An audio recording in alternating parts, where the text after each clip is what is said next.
साल 2016 Jennifer Lopez एक गाना रिलीज करती हैं जिसका नाम है आई एम नॉट योर मामा।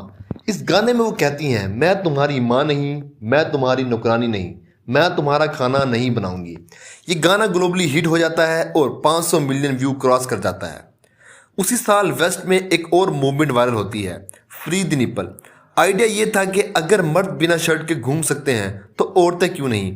इसे आज़ादी और राइट्स का नाम दिया गया और फिर यही आज़ादी एक्सपोर्ट होती है और हमारे यहाँ औरत मार्च के प्ले कार्ड्स पर एक नारा छपता है, मेरा जिस्म मेरी मर्जी।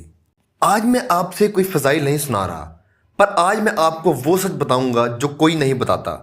अगर मैं आपसे कहूँ कि जेनिफर लोपेज का गाना फ्री द निपल मूवमेंट और ये मॉडर्न फेमिनिज्म के नारे, ये सब अलग नहीं बल्कि एक ही फैक्ट्री की प्रोडक्ट हैं।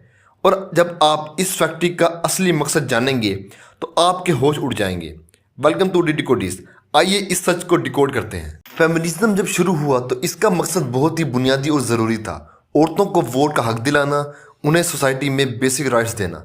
ये ज़रूरियात थी, लेकिन सवाल ये है कि एक बेसिक राइट्स की मूवमेंट एक ग्लोबल कल्चरल आइडियोलॉजी में कैसे बदल गई।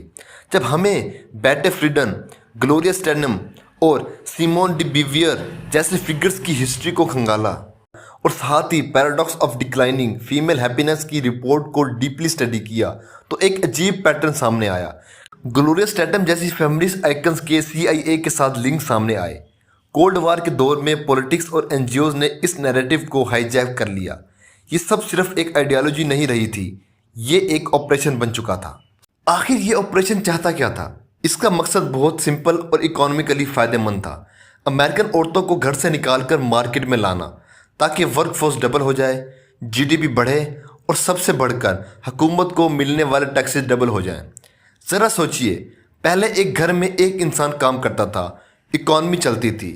जब उन्हें सोसाइटी को बदल कर दोनों को काम पर लगा दिया तो रियल वेजेस नहीं बढ़ी, बल्कि अब एक ही घर को चलाने के लिए 2 लोगों को मेहनत करना पड़ रही थी।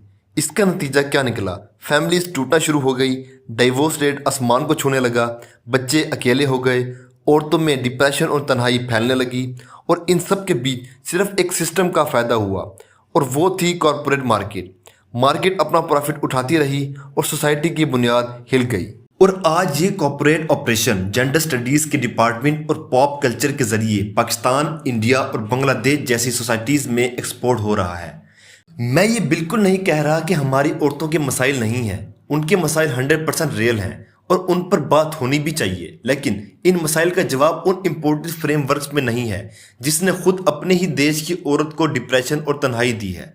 इसका जवाब उस फ्रेमवर्क में है जो हमारी अपनी ज़मीन का है, जो हमारे रब ने हमें दिया था 1400 साल पहले आने वाला वो इनकलाब, जहाँ कुरान की आयत गवाह है, सदका करने वाले और सदका करने वालियाँ, रोज़ा रखने वाले और रोज़ा रखने वालियाँ, मर्द और औरत का नाम बराबर एक ही आयत में एक ही दर्जे और एक ही वादे के साथ लिया गया है। ये है असल हकूक। हमें आज़ादी और राइट्स की आड़ में चलने वाले इस मार्केट ऑपरेशन को समझना होगा, क्योंकि जब तक आप रूट्स को डिकोड नहीं करेंगे आप हमेशा ब्रांचेस में ही उलझे रहेंगे। ये था आज का सच। अगर आपको वीडियो अच्छी लगी हो तो वीडियो को लाइक करें, शेयर करें और चैनल को सब्सक्राइब करना मत भूलें। शुक्रिया।